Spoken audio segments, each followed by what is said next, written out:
Welcome to Greenshine Farmer's video blog about a family starting a farm and going back to the homestead lifestyle.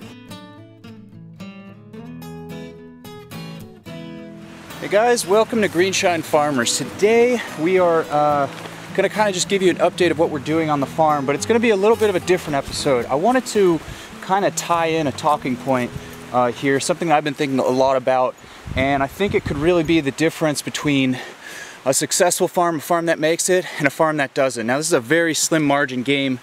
You know, we're competing with huge producers out west, so people have a very, a certain idea of what something should cost, and unfortunately that's very low because of the industrial food system. So it's a slim margin game, and it's tough. So the one thing that I have found great importance of, and this is our third year doing it, and the thing that I think has made the biggest difference is our ability to strategize. So strategy and planning is probably the biggest thing that is going to differentiate between a farm that makes it and a farm that doesn't.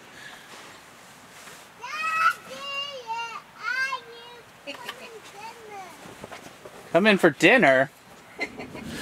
Okay, so when we say strategy, what are we talking about? Well, strategy is basically the ability to analyze a situation and then plan for the future. So with these seedlings, for instance, not only do we have to kind of make a plan going forward, look at the weather, and kind of just make a calculated risk assessment, but also just in terms of where we put these, there's a strategic component to that. So, we've got kale here, we've got some lettuce back here, and then we've even got some cabbage. So knowing that cabbage is a longer season crop, it's going to probably take 3 months to mature, maybe longer since we're planting it out this early, but because of that, I know exactly where I'm going to plant it in terms of our beds, because I know what's going in there next. Alright, for instance, now here we are in one of our tunnels, and when it comes to cabbage, we're going to be planting it out down this this row over here.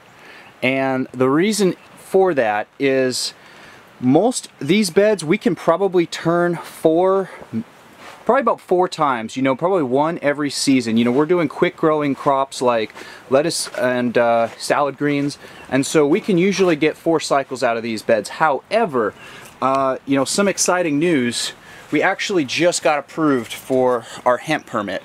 So we're actually going to be planting out hemp for CBD flower down these center rows. And so knowing that, and knowing that that stuff's going to need to go in around May, I'm not going to be able to get another cycle out of these middle beds before we plant out that hemp. So might as well put a crop like cabbage in there that's probably going to finish up maybe mid-April, mid to late April at the latest, and that would still give us plenty of time to turn these beds and get our next crop in.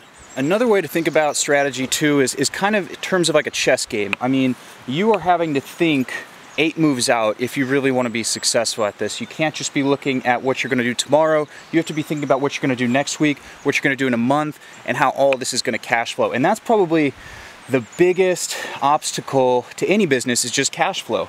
You need to put money out to grow, and in doing so you need to bring more money in to pay that. And so with this operation, we've grown really fast, but we started with pretty much no money. I mean, I'd say we moved down here with less than $6,000 and had to put a lot of work into this property to get it to produce and to make it a livable space. So cash flow has been a thing since day one, and we've had to get creative. We've had to come up with, just different types of financing solutions, zero interest APR credit cards, working with a nonprofit private lender, and just trying to figure it out and move money around to make everything just keep flowing. It's kind of like a machine, and you need to keep the machine running. And if you run out of cash, you run out of capital, everything stops, and then that's pretty much the end. So basically just managing cash flow and being able to kind of project not just your expenses but also your revenue, and do it in a realistic sense so that you have accurate numbers to make decisions by. So another key component of strategic planning is just time management. So knowing what you're going to do the next day before that day arrives. So I try to kind of plan out my week. I try to make a list of all the things that need to get done, and then I prioritize them. I mean, there's a million projects that need to happen on this farm, but I kind of have to look at what is going to produce revenue in the short term, and what projects are going to add value to our customers and are going to improve the efficiency of our farm. So for instance, you know, we're in our pack shed right now. I would love to hang drywall and do it all nice, but right now that's not going to help our efficiency. That's not going to bring any value to the customers. So it's just one of those projects that, you know, kind of has to wait. Versus this thing right here, this is a brand new washing machine that we are outfitting to be a green spinner. So basically the way that's going to work is we are going to scoop our greens from the wash tub into these baskets, and then we can just kind of put this in here, and it's going to have basically a control panel. We'll be able to set it and stop it, and we're going to spin our greens this way. So this will greatly improve the speed at which we dry our greens. It's also going to improve the quality just because the greens won't be as smushed together. So this is just really going to bring a lot of value, not to just our farm, but also to the customers. So we are kind of trying to knock this project out before the end of the month, and then, you know, for instance, another priority for this month is to get our irrigation system going, because we're getting, you know, with these warmer days, we need to be able to irrigate.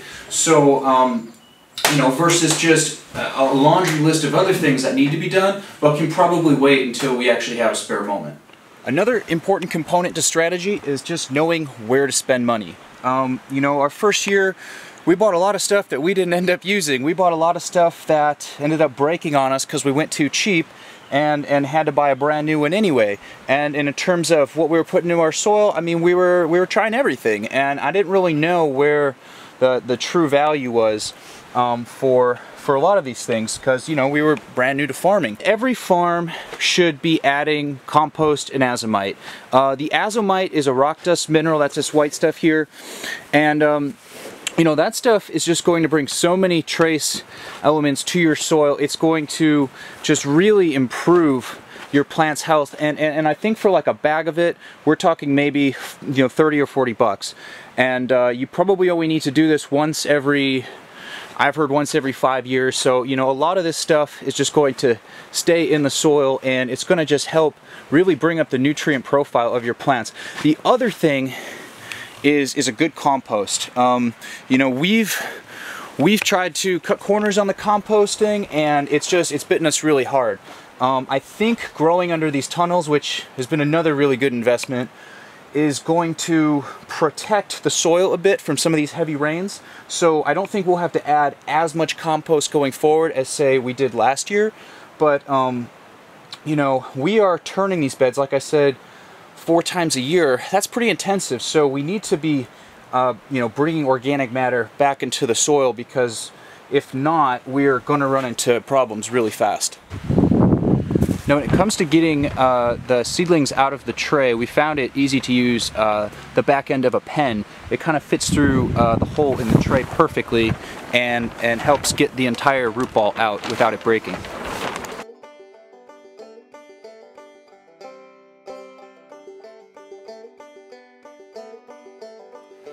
Alright, now another area where it really makes sense to spend a little bit extra money is on mycorrhizal fungi. So right now we're transplanting out some cabbage seedlings, and mycorrhizal fungi is basically kind of almost like a little powder, and this is beneficial fungi that's going to cling to the roots and form a symbiotic relationship with the plant, and it's going to allow these plants to scavenge nutrients from beyond the root system. It's also going to help prevent disease. Most disease is fungal, and so by having healthy fungi on the roots, especially when it's first being planted, it just helps the plant get off to a really positive start, and should hopefully maintain the health of the plant throughout the plant's life cycle.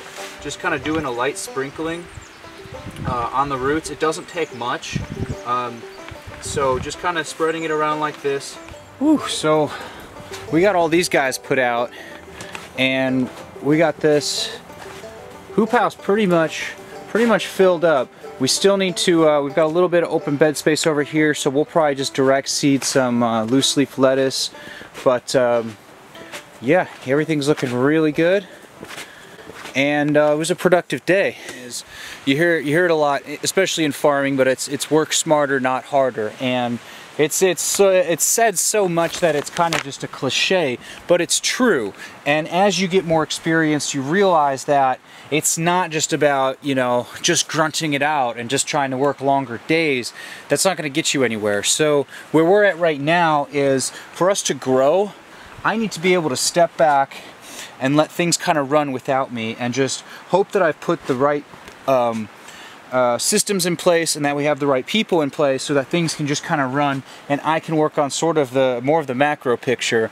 And that has to do with, you know, that's how we're going to scale. We can't get any bigger than we are right now, and unfortunately this size is not really sustainable, because I can't, you know, how long can you work 80-hour weeks before you just kind of break down? So we kind of need to scale for this to be sustainable. With scaling comes just more strategic planning. It's really important that as you scale and you start to spend more money and you start to really increase the scope of your operation, that you know exactly what you're doing and that you're making very good decisions, because the game is not really won or lost on any one decision, but it's a lot of either really good decisions or really bad decisions, and they all just add up over time.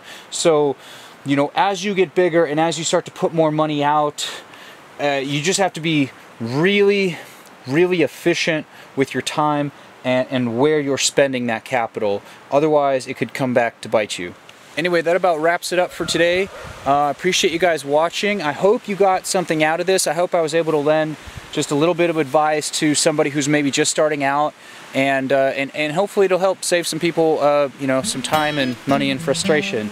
But anyway, you know, leave us a line down below, and thanks for watching. See you guys next time. If you guys like this video and you'd like to see more like it, leave us a comment down below, and don't forget to hit the subscribe button. Also, visit us at greenshinefarms.com and follow us on Instagram at greenshinefarms. Thanks for watching. See you guys next time.